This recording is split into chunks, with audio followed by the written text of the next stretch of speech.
पूछा जाएगा। इसको हल करने के लिए आपके पास समय कितना रहेंगे, 3 घंटे 15 मिनट आपके पास समय रहेगा। मेरे प्यार बच्चों, इतना अच्छे से इसको पूरा का पूरा जितना सोल्यूशन बता रहा हूँ इतना रट डालो कि एकदम 22 फरवरी को पूरा का पूरा 70 में 70 नंबर लेकर आना है आप लोगों को, एक भी प्रश्न छोड़ना नहीं एग्जाम में। देखिए यहाँ पे कुछ निर्देश दिया गया है। पहला निर्देश बोला है कि प्रारंभ के 15 मिनट परीक्षार्थियों को प्रश्न पत्र पढ़ने के लिए निर्धारित है। मतलब 15 मिनट आपको दिया जाएगा इस पेपर को पढ़ने के लिए और 3 घंटे में इस पेपर को आपको सॉल्व करना है। इसके बाद बोला है कि प्रश्न पत्र 2 खंड में होगा, एक खंड अ एक खंड ब में विभाजित है। कह रहा है कि तीसरा प्रश्न पत्र खंड अ में बहुविकल्पीय प्रश्न है जिसमें सही विकल्प का चयन करके OMR शीट पर नीले अथवा काले बॉल पॉइंट पेन से सही विकल्प वाले गोले को पूर्ण रूप से काला करें। कह रहा है कि खंड अ में बहुविकल्पीय प्रश्न रहेंगे, कितने 20 ऑब्जेक्टिव क्वेश्चन रहेंगे जिनका उत्तर आपको OMR शीट पे देना होगा। इसके बाद है चौथा कि खंड अ में बहुविकल्पीय प्रश्न है तो प्रत्येक प्रश्न के लिए 1 अंक निर्धारित है। मतलब एक प्रश्न जो है 1 अंक के लिए है, मतलब 20 ऑब्जेक्टिव क्वेश्चन 20 नंबर का पूछा जाएगा। इसके बाद है कि प्रत्येक कराए कि प्रश्न पत्र खंड अ के प्रश्नों को हल करने के लिए 1 घंटा का समय है और खंड ब के प्रश्नों को हल करने के लिए 2 घंटे का समय निर्धारित है। मतलब कि 20 ऑब्जेक्टिव क्वेश्चन जो आएगा उसको हल करने के लिए 1 घंटे का समय दिया है। आप चाहो तो 10 मिनट में कर लो, 15 मिनट में कर लो, ठीक है, लेकिन उसने समय निर्धारित किया है कि खंड अ को हल करने के लिए 1 घंटा, खंड ब को हल करने के लिए 2 घंटा, टोटल मिलाकर हो जाएंगे 3 घंटे। इसके बाद है कि प्रश्न मतलब प्रत्येक प्रश्न के सम्मुख उनके निर्धारित अंक दिए गए, मतलब हर एक प्रश्न के आगे बताया गया कि वो प्रश्न कितने नंबर का है, ठीक है। चलिए देखिए मेरे प्यारे बच्चों, खंड अ स्टार्ट यहाँ से होता है। खंड अ में 20 ऑब्जेक्टिव क्वेश्चन रहेंगे, बहुविकल्पीय प्रश्न, ठीक है। देखो पहला प्रश्न क्या है कि आकाश द्वीप के लेखक हैं। तो मेरे प्यारे बच्चों, आकाश द्वीप के लेखक कौन है, जयशंकर प्रसाद जी हैं। एकदम बिल्कुल एक प्रश्न छोड़िएगा मत एग्जाम में, जितना आपको बता रहा हूँ एक प्रश्न आपको छोड़ना नहीं है एग्जाम में, पूरा का पूरा करके आना है। तो आकाश द्वीप के लेखक जयशंकर प्रसाद, 1 नंबर यहाँ से आपका क्लियर हो गया। 22 फरवरी को जो पेपर आपको मिलेगा तो पूरा का पूरा इसमें 70 में 70 नंबर आना चाहिए आप लोगों को। दूसरा प्रश्न है मेरे प्यारे बच्चों, तितली कृति की विधा है। तितली एक कृति है, वो विधा है, किसकी विधा है मेरे प्यारे बच्चों, तो उपन्यास विधा है। क्या है, उपन्यास विधा। सी वाला ऑप्शन बिल्कुल राइट आंसर हो जाएगा। वही अगर हम तीसरा प्रश्न बात करें कि शुक्ल युग की काल अवधि है, तो शुक्ल युग की काल अवधि मानी जाती है 1919 से लेकर 1938 तक मानी जाती है शुक्ल युग की काल अवधि। सी वाला ऑप्शन बिल्कुल राइट आंसर हो जाएगा। पांचवा प्रश्न देखिए, पांचवा प्रश्न क्या है मेरे प्यारे बच्चों, पांचवा है कि पंच परमेश्वर कहानी के लेखक है। तो पंच परमेश्वर कहानी के लेखक कौन है, प्रेमचंद्र जी हैं। बी वाला ऑप्शन बिल्कुल राइट आंसर हो जाएगा। पंच परमेश्वर कहानी के लेखक प्रेमचंद्र जी हैं। चलिए पांचवा प्रश्न देखिए, पांचवा प्रश्न क्या है मेरे प्यारे बच्चों कि निम्नलिखित कथनों में से कौन सा कथन सही है। 4 ऑप्शन दिया हुआ है, कोई एक कथन सही है, उसे पहचान कर लिखना है।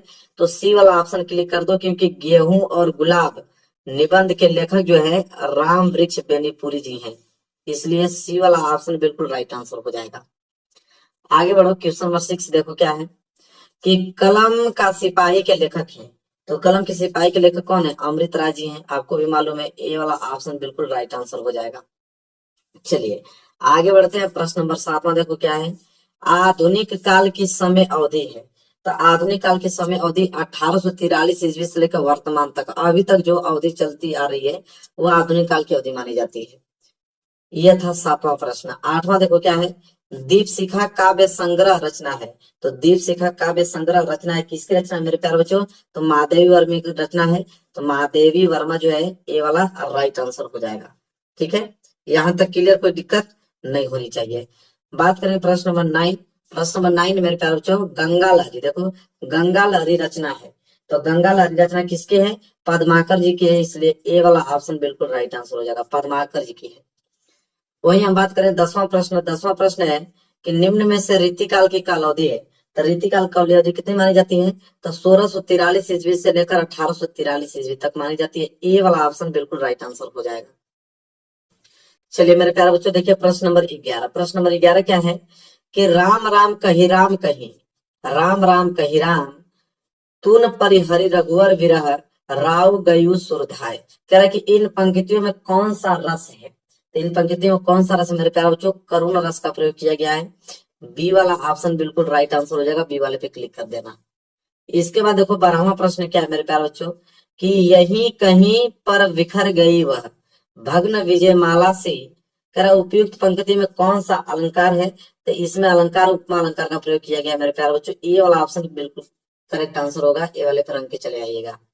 13वां प्रश्न देखो क्या है कि सुनत सुमंगल बैन मन प्रमोद तन पुलक भर शरद सरोह नैन तुलसी भरे स्नेह जल।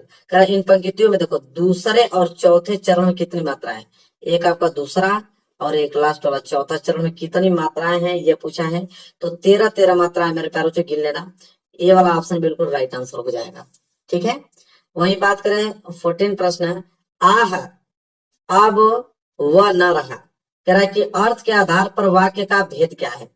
अर्थ के आधार पर वाक्य के भेद क्या है मेरे प्यारे बच्चों? तो यह विषम में वाचक है। जब भी आप लोगों का एक्सक्लेमेशन का चिन्ह लग जाए ये वाला तो आप समझ लो कि विषम में वाचक शब्द होते हैं। वही बात करें प्रश्न नंबर 15। तो प्रश्न नंबर 15 है कि निम्नलिखित में से कौन सा भाववाच्य का सही विकल्प है? मतलब भाववाच्य का सही विकल्प कौन सा है? आओ वहां बैठे, आओ वहां बैठा जाए, अब वहां बैठते हैं, चलो अब वहां बैठे। तो भाववाच्य का सही विकल्प मेरे प्यारे बच्चों बी वाला है कि आओ वहां बैठा जाए। प्रेम से आप किसी भाव स्पष्ट ऐसे ही बोल सकते हो, आओ वहां बैठा जाए। ठीक है, बी वाला ऑप्शन है। इसके बाद 16वां प्रश्न मेरे प्यारे बच्चों है, कह रहा है कि शाबाश। यहाँ पे आपको यहाँ पे अंडरलाइन दिया है, तुमने, तुमने के नीचे अंडरलाइन दिया रहेगा आपको। शाबाश तुमने बहुत अच्छा कार्य किया। ठीक है, अब यहाँ पे 4 ऑप्शन है, बताना है कि कौन सा राइट आंसर होगा मेरे प्यारे बच्चों। तो तुमने जो है वो आपका मध्यम पुरुषवाचक सर्वनाम और एक वचन और कर्ता कारक है, इसलिए ए वाला जो है बिल्कुल राइट आंसर हो जाएगा मेरे प्यारे बच्चों। ठीक है, वही बात करें 17वां, कह रहा है कि अनादर शब्द में कौन सा उपसर्ग लगा है? तो ये बहुत सिंपल है, अनादर शब्द में अन लगा हुआ है और क्या, अनधर आदर होता है। इसके बाद 18वां प्रश्न भी तो सिंपल ही है, पंचवटी में कौन सा समास है? तो पंचवटी में कौन सा समास है? द्विगु समास है और क्या, पंचवटी में कौन सा समास है मेरे प्यारे बच्चों? द्विगु समास।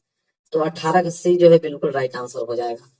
वही बात करें 19वां प्रश्न, निम्नलिखित में से गंगा का परवाची नहीं है। मतलब इन चारों ऑप्शन में बताना कि गंगा का परवाची नहीं है। तो कालिंदी, कालिंदी जो है गंगा परवाची नहीं होता है। बाकी भागीरथी, सूर, सरिता, देव नदी ये सब गंगा के परवाची होते हैं, कालिंदी नहीं होता है। चलिए आगे बात करते हैं। लास्ट प्रश्न 20वां बहुविकल्पीय का है कि निम्नलिखित में से अग्नि का परवाची नहीं है। अब चारों में से बताना अग्नि का परवाची नहीं है। अनिल, अनिल जो अग्नि का परवाची नहीं है। बाकी ज्वाला, पावक, अनल ये तो अग्नि का परवाची होते ही हैं, इसलिए बी वाला जो है बिल्कुल राइट आंसर हो जाएगा। अब मेरे प्यारे बच्चों यहाँ से स्टार्ट होता है वर्णनात्मक प्रश्न खंड व, जो कि कितने नंबर का रहेगा? 50 नंबर का रहेगा। यहाँ पे आपको प्रश्न नंबर 20 के बाद 21 से स्टार्ट हो गया। कह रहा है कि निम्नलिखित गद्यांशों पर आधारित 3 प्रश्नों का उत्तर दीजिए। 6 नंबर का है, पूरा बताऊंगा अथवा तक बताऊंगा, अब आपकी मर्जी, एग्जाम में जो भी करो। ठीक है, देखो 6 नंबर का है, क्या है? पहला कि कुसंग का जो सबसे भयानक होता है, यह केवल नीति और सर्वबुद्धि का ही नाश नहीं करता बल्कि बुद्धि का भी क्षय करता है। किसी युवा पुरुष की संगति यदि बुरी होगी तो वह उसके पैरों में बंधी चक्की के समान होगी, जो उसे दिन दिन अवनति के गड्ढे में गिराती जाएगी, और यदि अच्छी होगी तो सहारा देने वाली बाहु के समान होगी, जो उसे निरंतर उन्नति को उठा दी जाएगी। अगर ये नहीं आएगा तो अथवा करके एक और ऑप्शन दिया है, लेकिन मैं पहले इस दोनों को बताऊंगा, तो जो आपका मन आप एग्जाम में करके आना। तो पहले मैं इसका बता रहा हूँ यहाँ। तो देखिए मेरे प्यारों जो यहाँ तक है। अब इसके नीचे 3 प्रश्न दिया है। पहला बोला है ए वाला कि प्रस्तुत अवतरण के पाठ और लेखक का नाम लिखिए, जिसे हम लोग संदर्भ बोलते हैं। ठीक है, चलिए मेरे प्यारों इसको नोट करो। देखो 21 का ए संदर्भ, इसमें लिखोगे प्रस्तुत गद्य अवतरण आचार्य रामचंद्र शुक्ल द्वारा लिखित एवं हमारी पाठ्य पुस्तक हिंदी के गद्य खंड में संकलित मित्रता नामक निबंध से अवतरित है। मतलब मित्रता नामक निबंध से अवतरित है, और इसके लेखक जो है आचार्य रामचंद्र शुक्ल जी हैं। बस इतना ही लिखोगे, 2 नंबर आपको पूरा का पूरा मिल जाएगा मेरे प्यारे बच्चों। यहाँ तक क्लियर हो गया। ब वाला है रेखांकित अंशों की व्याख्या कीजिए। जहां तक अंडरलाइन किया गया है कि कुसंग का जो सबसे भयानक होता है, केवल नीति और सद्वृत्ति का विनाश नहीं करता बल्कि बुद्धि का भी क्षय करता है। यहाँ तक रेखांकित अंश है, इसका हमें व्याख्या करना है। देखो तो बी डालोगे, रेखांकित अंश की व्याख्या हेडिंग डालोगे, लिखोगे कि शुक्ल जी कहते हैं कि बुरी संगति जो है वो घातक बुखार के समान हानिकारक होती है। जिस तरह कोई व्यक्ति यदि भयानक ज्वर से ग्रसित हो तो वह ज्वर उसके शरीर और स्वास्थ्य को क्या कर देता है? नष्ट कर देता है, तथा कभी कभी प्राण भी ले लेता है। उसी प्रकार बुरी संगति हमारी नैतिकता, सदाचार, मन तथा बुद्धि को भी नष्ट कर देती है। बस ये व्याख्या है। हो गया मेरे प्यारे बच्चों, बस नोट करो, एग्जाम में जाके करो, 70 में 70 लेकर आओ, कोई दिक्कत नहीं है। मैं इस बार चैलेंज ही दिया था कि पूरा 70 में 70 सबका आएगा। फिर सी वाला है, युवा पुरुष की संगति के बारे में क्या कहा गया है। देख लेते हैं इसको भी कि युवा पुरुष की संगति के बारे में क्या क्या गया है। देखो मेरे प्यारे बच्चों, युवा पुरुष की जो है बुरी संगति उसे उन्नति के गड्ढे में प्रतिदिन गिराती जाएगी, और यदि अच्छी होगी तो उसे निरंतर उन्नति को अग्रसर करेगी। बिल्कुल, अगर बुरी संगति में पड़ जाओगे तो आप गड्ढे में ही न गिरोगे, आपको हमेशा उन्नति की ओर नहीं ले जाएगा वो। लेकिन वही अच्छा मित्र मिल जाएगा तो हमेशा आपको उन्नति की ओर ले जाएगा। ठीक है, बस हो गया। चलो, अगर ये प्रश्न नहीं कर पाते हो तो अथवा करके एक और दिया है, दोनों बता देता हूँ, दोनों में इसको ये कही करना है। क्या है, हे भगवान, तब के लिए विपद के लिए इतना आयोजन, परम पिता की इच्छा के विरुद्ध इतना साहस, पिताजी क्या भीख न मिलेगी? क्या कोई हिंदू भूपृष्ठ पर बचा न रह जाएगा जो ब्राह्मण को 2 मुट्ठी अन्न दे सके? यह संभव है, फेर दीजिए पिताजी, मैं कांप रही हूँ और इसकी चमक आंखों को अंधा बना रही है। ठीक है, चलिए मेरे प्यारे बच्चों देखते हैं इसको। इसके नीचे भी 3 प्रश्न दिए हैं। पहला दिया है उपयुक्त गद्यांश का संदर्भ लिखिए। ठीक है, चलिए देखते हैं, पहले संदर्भ लिखते हैं मेरे प्यारे बच्चों। देखो अथवा का उत्तर यहाँ पे है। सबसे पहले हेडिंग डालोगे संदर्भ ए, लिखोगे कि प्रस्तुत गद्य अवतरण हमारी पाठ्य पुस्तक हिंदी के गद्य खंड में संकलित ममता नामक कहानी से उद्धृत है। इसके लेखक छायावादी युग के प्रवर्तक कौन? श्री जयशंकर प्रसाद जी हैं। मतलब कि ममता नामक कहानी से लिया गया है और इसके लेखक कौन है? श्री जयशंकर प्रसाद जी हैं। बस यह आप लोगों का संदर्भ हो गया। क्लियर है आप लोगों को? कोई डाउट नहीं होना चाहिए। चलिए अब नीचे देखिए, अगला प्रश्न क्या बोला है, बी वाला, कि गद्यांश की रेखांकित अंश का भाव स्पष्ट कीजिए। ठीक है, रेखांकित अंश का भाव स्पष्ट करना है। यहाँ तक जहां तक अंडरलाइन किया गया है कि परम पिता की इच्छा के विरुद्ध इतना साहस, पिताजी का भीख न मिलेगी, क्या कोई हिंदू भूपृष्ठ पर न बचा रह जाएगा? इसका मैं व्याख्या करना है मेरे प्यारे बच्चों। देखो व्याख्या किस कदर करोगे आप, पहले बी डालोगे, फिर रेखांकित अंश की व्याख्या हेडिंग डालोगे, तब लिखोगे कि लेखक जयशंकर प्रसाद कहते हैं कि क्या पिताजी का कहना है कि जब ममता ने सोने के आभूषण से भरा हुआ थाल देखा तब वह हतप्रत हो गई। वह आश्चर्य प्रकट करती हुई अपने पिता से कहती हैं कि आप विपत्ति के लिए इतने धन का संग्रह क्यों कर रहे हैं? भगवान की इच्छा के विरुद्ध आपने यह बहुत बड़ा क्या किया है, मतलब दुस्साहस किया हुआ है। क्या पिताजी, हम लोगों के पास धन न होने से हम लोगों को भीख भी न मिलेगी? क्या कोई हिंदू भूपृष्ठ पर नहीं रह जाएगा जो हम लोगों को 2 मुट्ठी अन्न दे सके? बस यह है रेखांकित अंश की व्याख्या। मेरे प्यारे बच्चों नोट करो, जाओ याद करो, एग्जाम में इसको लिख के आओ, पूरे के पूरे नंबर लेके आओ मेरे प्यारे बच्चों। ठीक है, 70 में 70। इसके बाद है यहाँ पे 2 प्रश्न हमने बता दिया आपको। तीसरा है, ममता द्वारा किस कार्य को ईश्वर की इच्छा के विरुद्ध बताया गया है? ठीक है, चलो 2 नंबर इस पे भी मिलेगा। तीसरा भी लिखो सी वाला, कि अपने पिता के द्वारा शेरशाह से उत्कोच मतलब होता है घूस के रूप में लिए गए सुवर्ण मतलब सोने के सिक्के ममता को परम पिता की इच्छा के विरुद्ध लगा। बस हो गया भाई पूरा सोल्यूशन। आगे बढ़ते हैं प्रश्न नंबर 22 की तरफ। और प्रश्न नंबर 22 मेरे प्यारे बच्चों है कि दिए गए पद्यांश पर आधारित 3 प्रश्नों के उत्तर दीजिए। और ये प्रश्न कितने नंबर का? 6 नंबर का। अब गद्यांश अभी हमने किया, पद्यांश आ गया। ठीक है, इसमें भी 2 दिया है, एक दिया यह और अथवा करके, लेकिन मैं दोनों बताऊंगा, जो मन आप एग्जाम में करके चले आना।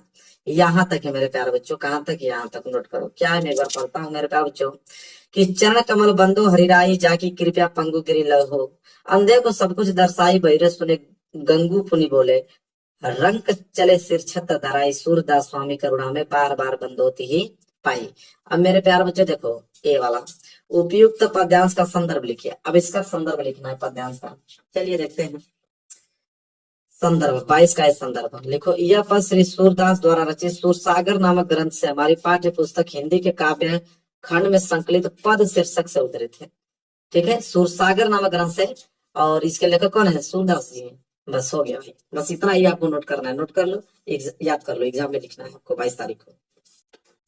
इसके बाद है बी वाला, कि रेखांकित अंश की व्याख्या कीजिए। मतलब बैर सुने गंगू पुनि बोले रंग चले सिर छत्रधारी। बस यहाँ तक अंडरलाइन किया गया है, उसका हमें व्याख्या बताना है। लेकिन इतना याद रहे कि संदर्भ के बाद प्रसंग भी लिखा जाता है इसमें। तो प्रसंग पहले लिख लेते हैं कि इस पद में भक्त कवि सूरदास जी ने श्री कृष्ण की महिमा का वर्णन करते हुए उनके चरणों की वंदना की है। अब हम व्याख्या करेंगे। व्याख्या में लिखेंगे कि भक्त शिरोमणि सूरदास श्री कृष्ण कमल रूपी चरणों की वंदना करते हुए कहते हैं कि इन चरणों का प्रभाव बहुत ही व्यापक है। इन चरणों के अनोखे प्रभाव के कारण बहिरा व्यक्ति सुनने लगता है और गूंगा पुनः बोलने लगता है, और किसी दरिद्र व्यक्ति पर श्री कृष्ण के चरणों की कृपा हो जाने पर वह राजा बनकर अपने सिर पर राज छत्र धारण कर लेता है। बस यह है इसका व्याख्या। एक प्रश्न और है मेरे प्यारे बच्चों कि उपयुक्त पंक्ति में कौन सा अलंकार है, तो दोनों देख लेते हैं। तो देखो, अलंकार जो है वो चरण कमल में रूपक, पुनरुक्ति, प्रकाश तथा अन्यत्र अनुप्रास अलंकार है। बस 2 नंबर इस पे मिल गया। चलो, अगर ये नहीं कर पाओगे तो अथवा करके एक और दिया है कि सुनी सुंदर बहन सुधारा साने, सयानी है जानकी जानी भली, तिरछे करी नैन तिने, समुझाई कछु मुस्काई चली, तुलसी सही अवसर से ही रावे, अवलोकती लोचन लाहू अली, अनुराग तलाक में भानु उदय बिगसी मनु मंजुल कंजकली। अब मेरे प्यारे बच्चों, पहला प्रश्न है उपयुक्त पद्यांश का संदर्भ लिखिए। अब इसका हमें संदर्भ लिखना है। चलिए देखिए, अथवा अथवा यहाँ पे लिख लीजिए, ए वाला आईडी डालिए संदर्भ। और संदर्भ में लिखेंगे आप कि प्रस्तुत पद्यांश गोस्वामी तुलसीदास द्वारा रचित कवितावली से हमारी पाठ्य पुस्तक हिंदी के काव्य खंड में संकलित वनपथ शीर्षक से अवतरित है। मतलब वनपथ जो कविता है उसे क्या है, अवतरित है, गोस्वामी तुलसीदास जी लिखे हुए हैं। ठीक है, फिर इसमें प्रसंग भी लिखना होता है मेरे प्यारे बच्चों। प्रसंग में लिखोगे, इन पंक्तियों में ग्राम वधुओं के प्रश्न का उत्तर देती हुई सीता जी अपने हाव भाव से ही राम के विषय में सब कुछ बता देती हैं। प्रसंग आपको जरूर एग्जाम में लिखना है। ठीक है, इसके बाद आप लिखोगे रेखांकित अंश की व्याख्या कीजिए। कहाँ तक है कि अनुराग तड़ाग में भानु उदय बिगसी मनु मंजुल कंजकली। अब इसका हमें व्याख्या बताना मेरे प्यारे बच्चों। तो देखो क्या लिखेंगे हम लोग यहाँ पे, बी वाला रेखांकित अंश की हेडिंग डालोगे, लिखोगे कि उस समय ऐसा प्रतीत हो रहा था मानो प्रेम के सरोवर में राम रूपी सूर्य का उदय हो गया हो। बस हो गया व्याख्या। इसके बाद एक प्रश्न और है कि अनुराग तड़ाग तथा मनु मंजुल कंजकली में कौन सा अलंकार है। ठीक है, चलिए देख लेते हैं मेरे प्यारे बच्चों। तो सी वाला है, अनुराग तड़ाग में भानु उदय बिगसी मनु मंजुल कंजकली में रूपक अलंकार है, उत्प्रेक्षा अलंकार है और अनुप्रास अलंकार है मेरे प्यारे बच्चों। बस हो गया।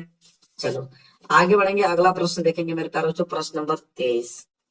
प्रश्न नंबर 23 है मेरे प्यारे बच्चों कि दिए गए संस्कृत का गद्यांश आ गया कि दिए गए संस्कृत गद्यांश में से किसी एक का संदर्भ सहित हिंदी में अनुवाद कीजिए। और ये प्रश्न कितने नंबर का है, 5 नंबर का। इसमें भी 2 प्रश्न दिया है मेरे प्यारे बच्चों अथवा करके, लेकिन मैं दोनों को बताऊंगा। पहला यहाँ तक है, ऐसा भारतीय संस्कृति भाषा चेस केंद्र मस्ती, यहाँ तक ये जो पूरा आपको दिखाई दे रहा है ये वाला है, इसका हमें संदर्भ सहित हिंदी में अनुवाद करना है। प्रश्न नंबर 23। ठीक है, आप उसको नोट कर लो। यहाँ इसका सोल्यूशन देखो, पहले हम लोग हेडिंग डालेंगे संदर्भ। संदर्भ में लिखेंगे कि प्रस्तुत गद्यांश हमारी पाठ्य पुस्तक हिंदी के संस्कृत खंड के वाराणसी पाठ से उद्धृत, मतलब वाराणसी चैप्टर से लिया गया है। और इसमें प्रसंग जो है लिखेंगे कि इस गद्यांश में वाराणसी की ऐतिहासिकता तथा अब स्थिति के विषय में बताया गया है। ठीक है, आप इसका अनुवाद करेंगे मेरे प्यारे बच्चों। अनुवाद करने से पहले एक बार फिर दिखाना चाहूंगा, यही है, इसको नोट कर लो। ठीक है, अब इसका अनुवाद करेंगे। तो अनुवाद में हम लोग लिखेंगे मेरे प्यारे बच्चों कि अनुवाद, यहाँ पे डालोगे, लिखोगे यह नगरी भारतीय संस्कृति और संस्कृत भाषा की केंद्र स्थली है। यहाँ से संस्कृत साहित्य और संस्कृत का प्रकाश जो है सभी जगह फैला है। मुगल युवराज दारासिको ने यहाँ आकर भारतीय दर्शन शास्त्रों का अध्ययन किया था। वह उनके ज्ञान से इतना प्रभावित हुआ था कि उसने उपनिषदों का अनुवाद जो है फारसी भाषा में कराया। बस हो गया मेरे प्यारे बच्चों, कंप्लीट हो गया। ठीक है, अगर ये नहीं कर पाते हो तो अथवा करके एक और दिया हुआ है नीचे कि मानव जीवन से संस्करण संस्कृति अस्माकं पूर्वाज मानव जीवन संस्कृति महानता प्रयत्नम अकुर्वन्। ठीक है, मतलब यहाँ तक है। इसका हमें संदर्भ से हिंदी में बात करना है। दोनों में से कोई एक ही करना है, लेकिन मैं दोनों बता रहा हूँ। अब आपका मन जो आपको इजी लगे एग्जाम में करके चले आना। ठीक है, चलो अथवा वाला देखो, इसका सोल्यूशन सबसे पहले संदर्भ डालेंगे। संदर्भ में लिखेंगे प्रस्तुत गद्यांश हमारी पाठ्य पुस्तक हिंदी के संस्कृत खंड के भारतीय संस्कृति नामक पाठ से उद्धृत है। मतलब किस चैप्टर से लिया गया है, भारतीय संस्कृति चैप्टर से लिया गया है। प्रसंग की अगर हम बात करें तो इसमें भारतीय संस्कृति के स्वरूप और महत्व पर प्रकाश डाला गया है। ठीक है, अब हम बात करेंगे अनुवाद। अनुवाद करने से पहले एक बार फिर मैं लिखना चाहूंगा उसको। ठीक है, यहाँ तक। अब इसका हमें अनुवाद करना है, एक बार पहले देख लो ध्यान से। आप लिखो अनुवाद। इसका अनुवाद हेडिंग डालोगे, लिखोगे कि मानव जीवन को संवारना, जैसे दोसादी को दूर करना, क्या कहलाता है? संस्कृति है। हमारे पूर्वजों ने मानव जीवन को शुद्ध करने के लिए महान प्रयत्न किए। उन्होंने हमारे जीवन के संस्कारों के लिए जिन आचारों और विचारों को दिखाया, वह सब हमारी क्या है? संस्कृति है। बस कंप्लीट हो गया मेरे प्यारे बच्चों। चलो प्रश्न नंबर यहाँ पे देखो 24। प्रश्न नंबर 24 क्या है कि दिए गए संस्कृत पद्यांश में से किसी एक का संदर्भ सहित हिंदी में अनुवाद करो। अब संस्कृत का पद्यांश आ गया और ये भी कितने नंबर का आता है? 5 नंबर का आता है। इसमें भी दो दिया है अथवा करके, पहले ये करो या ये करो, दोनों में से कोई एक ही करना है। पहला क्या है कि मानो हित्वा प्रियो भवती क्रोध हितवा न सोचती, कामो हित्वार्थवान भवती लोभ हित्वा सुखी भवेत। ठीक है, चलिए इसका हिंदी में अनुवाद करेंगे संदर्भ सहित। तो 24 का लिखो। 24 का पहले हम डालेंगे संदर्भ, इसमें लिखेंगे प्रस्तुत श्लोक हमारी पाठ्य पुस्तक हिंदी के संस्कृत खंड के जीवन सूत्राणु पाठ से उद्धृत, मतलब जीवन सूत्राणु चैप्टर से लिया गया है। वही अगर हम प्रसंग की बात करें तो प्रसंग है मेरे प्यारे बच्चों कि इन श्लोकों में विभिन्न त्यागों के महत्व का दर्शाया गया है। ठीक है, अब इसका अनुवाद करेंगे। अनुवाद करने से पहले एक बार फिर देख लो इसको। ठीक है, अब इसका हम अनुवाद करेंगे मेरे प्यारे बच्चों, और अनुवाद में लिखेंगे कि अनुवाद में यक्ष कहते हैं कि मनुष्य क्या छोड़कर प्रिय हो जाता है, मनुष्य क्या छोड़कर शोक नहीं करता, मनुष्य क्या छोड़कर धनवान हो जाता है, और मनुष्य क्या छोड़कर सुखी हो जाता है। अब युधिष्ठिर इसका जवाब देते हैं और कहते हैं कि मनुष्य अहंकार छोड़कर प्रिय हो जाता है, मनुष्य क्रोध को छोड़कर क्या हो जाता है? शोक नहीं करता है, और मनुष्य इच्छा, जिसे हम लोग कामना बोलते हैं, उसको छोड़कर धनवान हो जाता है, और मनुष्य लोभ को छोड़कर क्या हो जाता है? सुखी हो जाता है। बस हो गया भाई, इतना ही। अगर नहीं कर पाओगे तो अथवा करके दिया है कि सर्वे भवन्ति सुखिनम सर्वे सन्तु निरामया सर्वे भद्राणु पश्यन्तु मा कश्चित् दुःख भाग भवेत्। अब इसका हिंदी में अनुवाद करना है संदर्भ सहित। ठीक है, तो यहाँ पे हेडिंग डालोगे अथवा, इसके बाद यहाँ से इसका लिखना प्रारंभ करोगे। सबसे पहले हेडिंग आप डालोगे संदर्भ, लिखोगे कि प्रस्तुत श्लोक हमारी पाठ्य पुस्तक हिंदी के संस्कृत खंड के भारतीय संस्कृति पाठ से उद्धृत है, मतलब भारतीय संस्कृति पाठ से उद्धृत है। वही अगर हम प्रसंग की बात करें तो प्रसंग है कि प्रस्तुत श्लोक में भारतीयों की मूल भावना पर प्रकाश डाला गया है। अब अनुवाद करेंगे। अनुवाद है कि सर्वे भवन्ति सुखिनः मतलब सभी सुख हो, सर्वे सन्तु निरामया मतलब सब रोग रहित हो, सब कल्याण को देखें अर्थात सभी कल्याण मतलब सभी लोगों का कल्याण हो, कोई भी दुख न हो अर्थात कोई भी दुख का भागी न बने। बस कंप्लीट हो गया। इसके बाद प्रश्न नंबर 25। प्रश्न नंबर 25 है कि अपने पठित खंड काव्य के आधार पर निम्नलिखित प्रश्नों में से किसी एक का उत्तर दीजिए। अब मेरे प्यारे बच्चों, यह खंड काव्य जिला वाइज आता है, हर एक जिला का अलग अलग आता है। क्वेश्चन बैंक में जाकर किताब में जाकर देख लेना कि आपके जिले में कौन सा खंड काव्य पूछा जाता है। खंड काव्य तो बहुत होते हैं, जैसे मुक्ति दूत, ज्योति जवाहर, मेवाड़ मुकुट, अग्र पूजा, अग्र पूजा के बाद यहाँ पे जय सुदास, फिर मातृभूमि, फिर यहाँ पे कर्ण है, फिर यहाँ पे करमवीर है, फिर यहाँ पे तुमुल। तो कोई भी नहीं करना है, जो आपके जिला में डिस्ट्रिक्ट में जो पूछा जाता है वही आप करोगे पेपर में, तभी नंबर मिलेगा, अन्यथा नंबर नहीं मिलेगा। तो देख लेना कि कौन पूछा जाता है, उसको याद कर लेना, बहुत सिंपल टॉपिक है। इसके बाद 26, ये तो याद ही होगा 26 का कर कि दिए गए लेखकों में से किसी एक का जीवन परिचय लिखते हुए उनकी एक प्रमुख रचना का उल्लेख कीजिए। मेरे प्यारे बच्चों, यहाँ पे 5 नंबर का प्रश्न है। डॉक्टर राजेंद्र प्रसाद, जयशंकर प्रसाद, आचार्य रामचंद्र शुक्ल, इन 3 लोगों को, तो 3 लोगों में से किसी एक का आपको जीवन परिचय लिखना है, वो भी रचना सहित। तो जीवन परिचय तो याद ही हो गया होगा आप लोगों को, इसमें क्या सोचने वाली बात है। 5 नंबर तैयार हो जाएगा। आप जीवन परिचय थोड़ी मैं बताऊंगा, वो तो याद ही होगा ना। इसके बाद ख वाला भी है 5 नंबर का, ये तो लेखक का था ना, ये कवि का आ गया कि दिए गए कवियों में से किसी एक का जीवन परिचय देते हुए अपनी एक प्रमुख रचना का उल्लेख करो। 5 नंबर का कौन कौन है? पहला गोस्वामी तुलसीदास, इसके बाद है आपके सुमित्रानंद पंत, इसके बाद है महाकवि सूरदास जी। अब तीनों में से किसी एक का जीवन परिचय लिख लेना, ठीक है, और रचना जरूर लिख लेना। इसके बाद प्रश्न नंबर 27 से स्टार्ट होता है। प्रश्न नंबर 27 मेरे प्यारे बच्चों कि अपनी पाठ्य पुस्तक में से कंठस्थ कोई एक श्लोक लिखिए जो इस प्रश्न पत्र में न आया हो। कम से कम 2 श्लोक तो आपको याद करना ही होगा, ठीक है। कोई एक एग्जाम में आ जाता है तो कोई दूसरा लिख लेना। जैसे दोनों बता देता हूँ कि बंधम मरण वापी जय वापी पराजय उभयत्र समो वीर वीर भाव ही वीरता। बहुत सिंपल है, याद कर लेना। और एक इसको याद कर लो, सर्वे भवन्ति सुखिनः सन्ति सन्तु निरामया सर्वे भद्राणु पश्यन्तु मा कश्चित् दुःख भाग भवेत्। अगर दोनों याद है तो दोनों में से कोई एक आप एग्जाम में कर डालोगे और आपको 2 नंबर मिल जाएंगे, ठीक है। चलिए आगे बात कर लेते हैं प्रश्न नंबर 28। प्रश्न नंबर 28 मेरे प्यारे बच्चों यह है कि निम्नलिखित में से किन्हीं दो प्रश्नों का उत्तर संस्कृत में दीजिए।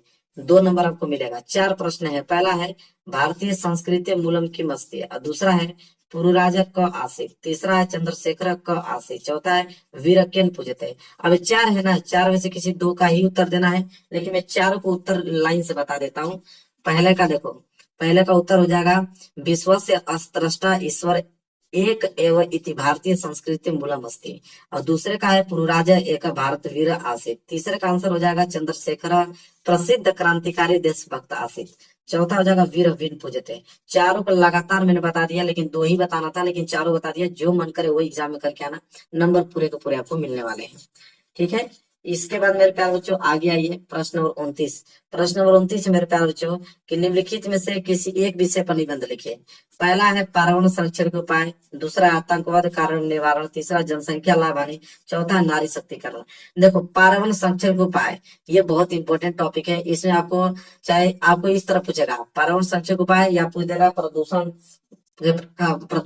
पर निबंध लिखिए। दोनों एक ही होता है और ये 7 नंबर का होता है। मैं आपको पहले वाला ही बता देता हूँ। चलिए पहला वाला बता देता हूँ। तो देखो 29 हेडिंग डालोगे प्रदूषण समस्या तथा समाधान या प्रदूषण के संरक्षण, दोनों टॉपिक सेम ही है। ठीक है। पहली बात कि आप हेडिंग पहला डालोगे प्रस्तावना, प्रस्तावना हेडिंग डालने के बाद लिखोगे मेरे प्यारों से 7 नंबर का है, तो आपको थोड़ा बड़ा लिखना पड़ेगा, डिटेल में लिखना पड़ेगा, तभी एग्जामिनर आपको 7 नंबर देगा। पहली हेडिंग आपकी प्रस्तावना होनी ही चाहिए। प्रस्तावना में लिखोगे कि वर्तमान समय में प्रदूषण ने एक भयानक रूप धारण किया हुआ है। ठीक है। आज देश के कोने कोने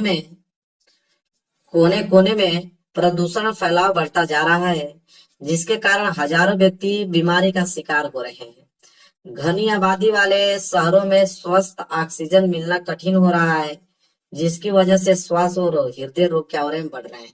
बहुत अच्छा प्रस्तावना हमने भी यहाँ पे दिया है। फिर हेडिंग डालोगे प्रदूषण के प्रकार। फिर पहला हेडिंग डालोगे वायु प्रदूषण। इसमें लिखोगे कि वायु प्रदूषण का मनुष्य के स्वास्थ्य पर विशेष प्रभाव पड़ता है।